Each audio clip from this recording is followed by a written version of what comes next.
All right, holy hell. I want to walk you all through the entire sequence of events that led to Donald Trump angrily storming out of an interview with Meet the Press due to him getting pressed about his January 6th slush fund and his other weaponization of the government. I mean, look at him. Look at his body language. Look at his red face. He just threw his mic on the ground like a petulant child. Now he's yelling at Kristen Welker. You can see when the camera cuts in 1 second, his face is red like a tomato as he is raging at the host for asking very valid questions about the Iran war, about the weaponization of the government, about the January 6th slush fund, stolen elections, as Trump puts it. All of this sets him off so much that he just walks off set. We know that our president is a petulant man-child who can't control his emotions. But this is a new low. This is a new low of not being able to control your anger at a time when the country is rapidly spiraling. So without further ado, I want to walk you all through the entire sequence of events that led to this very fiery moments from beginning to finish. So just to lay the groundwork, Trump was in Wisconsin speaking to farmers, trying to act like everything is okay, even though farm bankruptcies are up 46% since he took office. This sounds like a wild stat, right? But you can look it up right now. Farm bankruptcies since Trump took office are up 46%. All bankruptcies are up. Unemployment is up. Inflation is up. The ability for people to get a job is getting harder and harder and harder. And Trump wants you to think that everything is okay. This entire interaction is just so mind-boggling because his body language, his angry ranting. Look at this. Look at this section right here. He's leaning forward to Kristen, angrily ranting and almost like pointing at her like this, and then he gets up and walks off. So we'll get there in just one moment, but the interview started right here with Kristen Welker asking Donald Trump about the war in Iran as we near the 100-day mark. Check this out. Sunday will mark 100 days since the first strikes. Your Secretary of State, Marco Rubio, said that the war had concluded. And yet just this week, Iran attacked U.S. allies in the region, calling it retaliation for a set of U.S. airstrikes. Is the United States at war with Iran? Well, they've been largely decapitated, and I call it a military exercise because people would rather have it called that. It's not a big war for us. It's not. We have the most powerful military in the world. I built it, frankly. I built it in my... Dude, we sent like half of our Navy over to the Middle East in order to prep for this. This is absolutely a war. The reason Trump can't admit that is because that would trigger the War Powers Resolution in Congress, which Republicans have been holding up. Democrats have time and time again tried to pass a War Powers Resolution, taking the power of Donald Trump to start wars away and giving it back to Congress where it's supposed to be. Republicans have shot that down time and time again, and now they're dancing around the word war because they don't want to start a, constitutional crisis. The first 4 years, and I'm using... Even though they've already started one. Using it a little bit in my second 4 years. Their Navy is gone. Their Air Force is gone. Their anti-aircraft is gone. They might have built it up a little bit over the last 4 weeks during this little ceasefire that we did at the request of some very good people. If you've been watching this channel for any amount of time, you know that the Iranian Air Force and Navy were never a threat to the United States. The Iranian Air Force is 50 years old, the Iranian Navy is about 60 years old, and they were never a threat to us. So the question then becomes, what political concessions have we gotten from Iran after destroying their ancient Air Force? Because what's the point in killing the bad guy if you can't actually get any political concessions? The point of a war is to use force to extract political concessions from an enemy that is on its knees. But we haven't gotten any concessions from them. On the nuclear front, zero. On the Strait of Hormuz front, no concessions. On the regime change front, no concessions. It's very important that I continue to reiterate these facts because the Trump administration is reiterating these lies. People in the comments sometimes say, Adam, you're repetitive with the way that you debunk Trump. The problem is Trump and Stephen Miller, they're repetitive in the way that they tell their lies, so I just have to keep slicing through it over and over. If you appreciate that, make sure you drop a like. Here's Trump claiming that he never even said no new wars. So, when you say I promised, I didn't promise anything. I don't like these endless wars. This is not an endless war. We've been doing this for 3 months. Much of it has been under the form, a pretty good form of ceasefire. The blockade has been amazing. Our Navy is amazing. Did you guys catch that? He was going to say ceasefire, but then he had to actually tone it down to a pretty good form of a ceasefire because the ceasefire has been broken like 19 times by Israel. And then, Hezbollah will respond, and then Iran will respond, and then we'll respond. We've exchanged Donald Trump just completely melted down, crashed out, and canceled an interview midway through on Meet the Press after being pressed on his lies. A stunning moment from a president who seems to be more fragile than ever. Watch this and spread the word. That they're rigged. You know that I won an election in a landslide, and I got 94% bad press. But, Mr. President, you know why I got that? Because you have no evidence. credibility. But you've never presented evidence that it was rigged. Let's keep talking about, I want to talk about Todd You Blanche. have more evidence. There's more evidence than ever presented. Let's talk Your about... elections You in went this to country, court. we're like a third world country. But, sir, your elections are crooked, and you're crooked, and Meet the Press is crooked, Mr. and so President- is ABC, and CBS, and CNN. But, Mr. President- You're one-sided crooked network. So let's call it quits, because I've had enough. Thank you, darling. Have a good time. Mr. President, let's please. I traveled all the way to Wisconsin. I've sat in the rain with you. I know. I've sat in the traveled rain all the with way you to for an hour, Wisconsin. on and off in the rain, and I've given you enough time. You ought to straighten out your press, because you know what? Mr. A President, country can never be We great traveled with a dishonest Listen, press. we Come on, let's traveled go. all the way to Wisconsin for this interview. Welcome to Truth Verdicts, the channel where we separate facts from fiction and hold power accountable. Before we begin, special credit goes to the original Stitches video creator, whose clip was used as the foundational for this discussion. We encourage viewers to support original creator and engage with content responsibly. Now, grab your coffee, settle in, and let's break this down. Because what just happened during Donald Trump's interview with NBC Kristen Welker wasn't just another political interview. It was a masterclass. What happens when someone is asked to provide evidence for ordinary claims and simply cannot deliver? Donald Trump sat for what should have been a routine interview. The topic was a proposed $1.8 billion anti-weaponized fund, a plan intended to compensate individuals who claimed they were unfairly targeted by federal government. But when Kristen Welker asked straightforward questions about the fund, Trump quickly shifted the conversation away from policy and towards familiar grievances. He claimed people had lost their lives, jobs, family, because of what he described as government weaponization. Trump's interview with Kristen Welker on NBC was very revealing, but not just for the reasons you think. Yes, he stormed off in the middle of the interview because he didn't like the fact that she kept pressing him for evidence to back up his claims. Let's call it quits, because I've had enough. We Come on, traveled let's go. all the way to Wisconsin for this interview. And yes, he kept pushing wild and disproven conspiracy theories having to do with any number of issues, including the January 6th attack on the Capitol and the 2020 election. And he could not provide a shred of proof when Welker asked him for one. They're cheating on the election. Do you have evidence to support All I have to do is look. All I have to do is look. That's not and I evidence. listen. But this is what I want you to pay attention to. Twice during this interview, President Trump tried to justify his so-called anti-weaponization fund because he said people who had been charged with crimes in the attack on the Capitol on January 6th, some of them had taken their own lives. If it was up to me, I'd pay them the kind of money that they deserve. People have been destroyed. Lives have been destroyed. Many suicides. Think of it.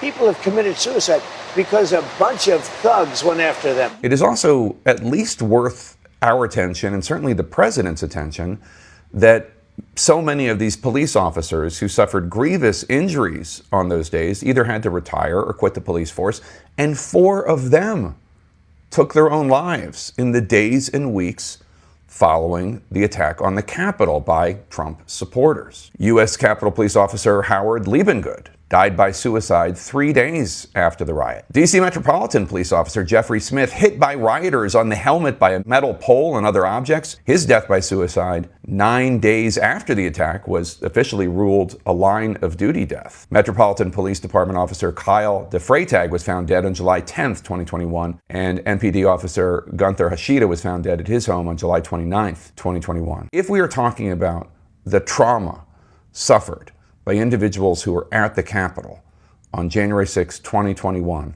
when so many law enforcement officers were physically attacked, protecting the House of Representatives, protecting the U.S. Senate, protecting our sacred election process. If we are focused on the trauma of those people, why would the president not have any words about the police officers who were traumatized and the police officers who took their own lives?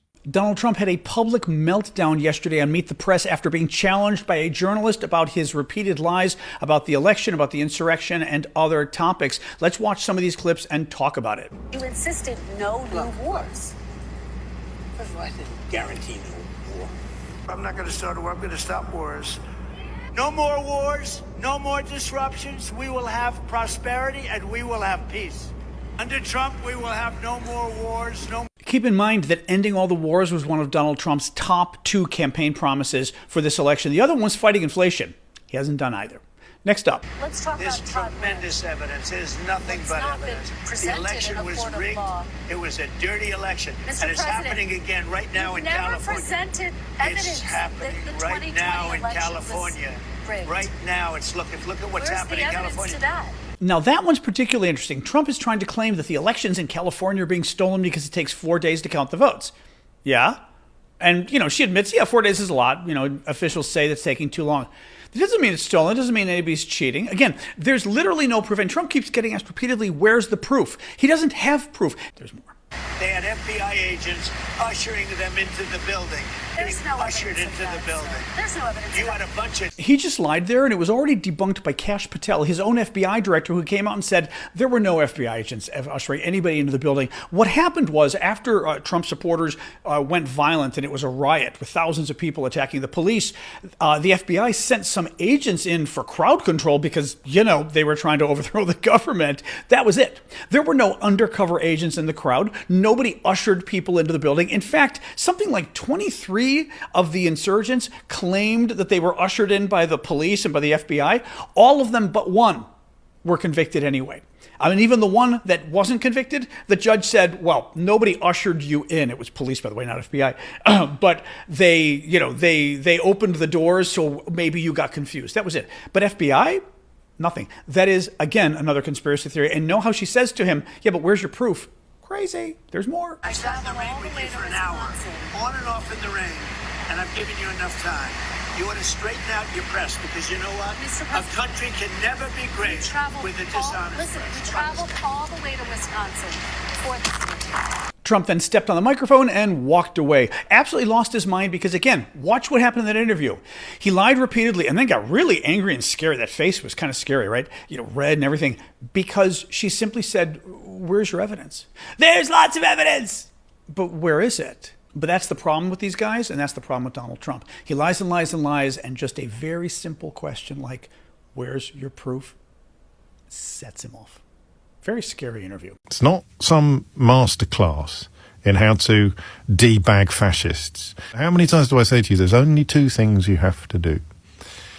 You insist on evidence for their claims, and you remind them of their own words. And an American journalist did it rather splendidly this weekend and got precisely the response you will always get if you do it properly. You simply ask them for the evidence of what they're claiming. There's no Ushered evidence into of the that, building. sir. There's no evidence of that. Just to be very clear, there's no evidence of what you're saying. And or you remind them of their own words, which will hideously contradict what they're saying today. One of your consistent campaign promises was no new wars, going all the way back to 2015. Did you break that promise to the American people? No. It's simultaneously gratifying and uniquely depressing, this clip, because like all decent interviewers, I think she shows how easy it is. Let's call it quits because I've had enough. Thank you, darling. Have a good time. Mr. President, let's please. I traveled all the way to Wisconsin. I've sat in the rain with you. I know. I I've sat in traveled the rain all the with way you to for an hour, Wisconsin. on and off in the rain, and I've given you enough time. You ought to straighten out your press, because you know what? Mr. A President, country can never be great traveled with a dishonest Listen, press. we Come on, traveled let's go. all the way to Wisconsin for this interview. This is one of the wildest interviews with President Trump that I've ever seen. Let's call it quits, because I've had enough. Thank you, darling. Have a good time. Mr. President, let's please. I traveled all the way to Wisconsin. Now, this interview with NBC's Kristen Welker had already been awkward because the sound of the rain outside had been distracting. Because it was raining, I got a little bit angry at them. I was not happy with them, but we had a good time. Trump cut off the interview early after Welker pressed him for evidence about his conspiracy theories. First, about January 6th rioters' lives being destroyed by the government, and then about California elections being rigged. What they did to the lives of people, they destroyed people. They sent people to jail who did nothing wrong. All right, just to be very clear, there's no evidence of what you're saying. But There's let me a lot ask you of about evidence. Todd Blanche. Let me ask you about listen Todd to me. Blanche. Listen to me. Let's talk There's about Todd tremendous evidence. There's nothing Well, it's but not been evidence. presented The election in a was court of rigged. law. It was a dirty election. Mr. And it's President, happening again right now in California. You've never presented evidence It's happening that the right 2020 now in election California. was rigged. Right now, it's look at what's Where's happening the in evidence California. to that? It's The 4 Republicans days. are doing well in California. It's no, they're not. They're dropping fast because it's a rigged election. Let me tell you, it's 4 days, and they aren't even close to coming up with. That's how they count You know the why they're votes in doing that? Because California. they're cheating on the election. Do you have evidence to support all I have to do is look. CNN fact checker Daniel Dale says Trump has been lying about California elections for years, pushing conspiracy theories about liberals rigging the elections without any evidence. When Welker fact-checked Trump to his face, he responded with insults and smears. You're either crooked or you're stupid. You play right into their hands with this rep. Trump flashing his anger there and showing he doesn't have real answers to Welker's questions. Your elections are crooked, and you're crooked, and Meet the Press is crooked, and so is ABC, and CBS, and CNN. Welker did say afterward that she spoke on the phone with the president the next day, and he agreed to another interview. President Trump gave an almost 40-minute interview to NBC News last weekend before abruptly walking out of the Wisconsin barn that it was being held in. Let's fact check it. Their Navy is gone. Their Air Force is gone. Trump has made this claim repeatedly for a few months. It seems to be mostly true. They're losing $400 to $500 million a day. This claim could be true, or at least no one has refuted it. You insisted no new wars. Well, I didn't guarantee no war. Trump promised this many times over, including during his acceptance speech. I'm not going to start a war. I'm going to stop wars. They have some missiles that percentage-wise, maybe 21, 22% of their missiles. It's a lot of missiles. Not true. Iran has retained 70% of their missiles. The stock market already, as you know, it's hit an all-time high, even in the midst of it. This one's true. The stock market has reached several all-time highs during the war. Obama flew a Boeing 757, and they gave them 1.7 in green. The U.S. had a long-standing debt with Iran that Obama paid back with interest as part of a nuclear agreement. They had to fly it by plane because there was no way to wire the money. You know, it expired long ago. I terminated it. Trump appears to be fact-checking himself in real time here. The deal expired because he terminated it in 2018. After it was ripped up, there weren't guardrails, and they escalated their production of enriched uranium. Excuse me. It takes years to do these things. As Trump just acknowledged like 10 seconds ago. You know, it expired long ago. Giving Iran years to potentially develop a nuclear weapon. And many experts say that Iran did advance its nuclear weapons program as a result of Trump ending the deal. Obama was a path to a nuclear weapon. Mine is a wall, just like I built 1,000 miles of wall. In his first term, Trump built 452 miles of wall, but only 80 of those miles were new barriers. In his second term so far, he's built around 30 miles. So the official name is highly enriched uranium. I call it nuclear dust because it seems to be nice and everyone understands it better and it's sort of cute. It is sort of cute. What is your message to farmers, many who support you, but who say they're struggling? Not all farmers love Trump. In fact, many directly blame him for their losses, saying that he hasn't kept his promises. The election was rigged. It was a dirty election. Once again, no evidence the 2020 election was stolen. You're either crooked or you're stupid. Kristen Welker is not crooked. She's a great journalist and super smart. Happening The right 2020 now in election was- California. Trump has been claiming the ongoing primary elections in California are rigged. Here's what's really happening. California's primary vote counting has always taken a long time due to mail-in voting. Similar to 2020, Trump tends to pick the moment that Republicans were highest in the vote count as the final result and ignores all the votes counted after the fact. There is no evidence of fraud. Do you have evidence to support All I have that? to do is look. I don't see anything yet. And I listen. And I listen to people. And let's see what happens. Then came the critical moment. Walker repeatedly asked a simple question. What evidence do you have? No insults, no attack, just evidence. And that's why everything started to unride. In democracy, evidence matter. If someone claimed an election was stolen, evidence matter.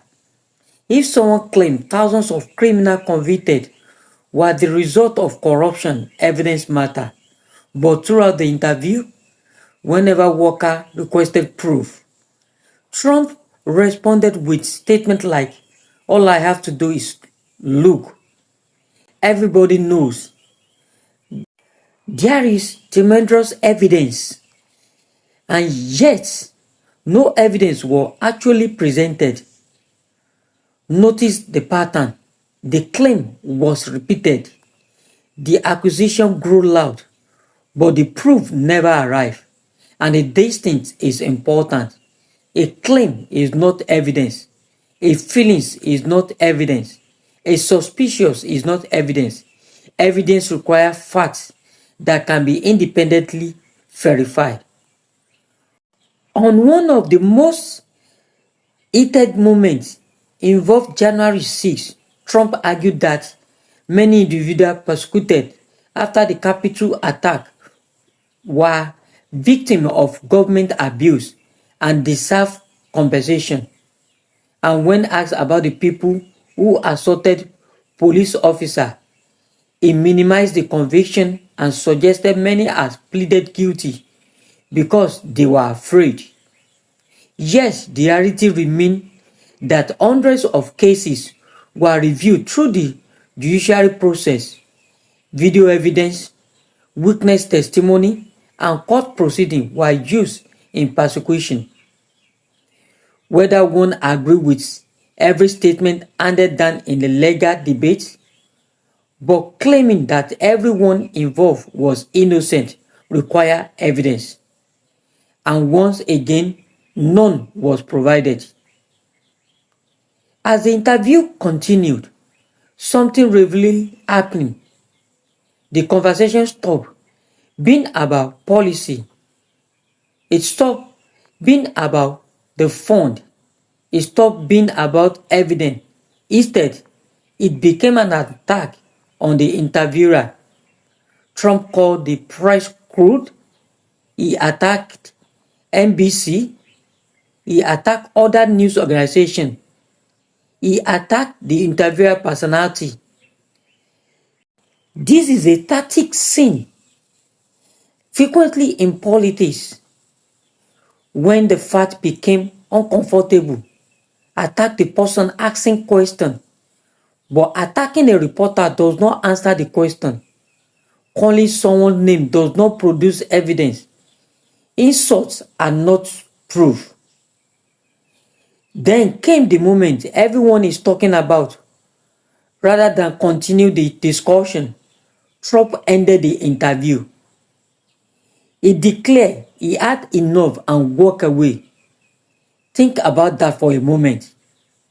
The President of the United States of America was being asked a trick question, and he was not being ambushed. He was not facing a hostile interrogation. He was simply being asked to support his claim with facts, and instead of providing this fact, he chose to leave. That moment spoke louder than any answer he could have given. This story is larger than Donald Trump. It's larger than one interview. It's about a growing problem in modern politics. Too many people no longer ask, is it true? Instead, they ask, does it support what I already believe? That's dangerous because when citizens stop demanding evidence, misinformation flourish. When facts become optional, democracy suffers. When lawyers became more important than truth, accountability disappears. No politician, Republican, Democrat, Independent, or anyone else should be exempt from scrutinizing. If a claim is made, evidence must follow. That should not be controversy. That should be a bare minimum. Donald Trump had an opportunity. He could have presented evidence. He could have defended his claim. He could have answered the question directly. Instead, VR watch a public meltdown unfold in real time. The interview ended not with facts, not with proof, and not with answer. It ended with frustration, insult, and a walk-off. And that should concern every American regardless of political affiliation. Because truth does not fear question. Evidence does not fear examination. Only unsupported claim do. Now we want to hear from you. Do you believe public officials should be required to prove evidence when making serious claim? Was Kristen Welker simply doing her job? Or do you think the interview was unfair? Should January 6 defendant receive taxpayer fund compensation? Why? Or why not? What does it say about a leader when they walk away instead of answering questions? Drop your thoughts in the comments. Let's keep this discussion respectively, fact-based and honest. If you enjoyed this breakdown, make sure to like, share, and subscribe to Truth Verdict. Turn on your notification so you won't miss our next investigation into the story shaping our world. Until next time, remember, do not follow narrative, follow the evidence. This is Truth Verdict.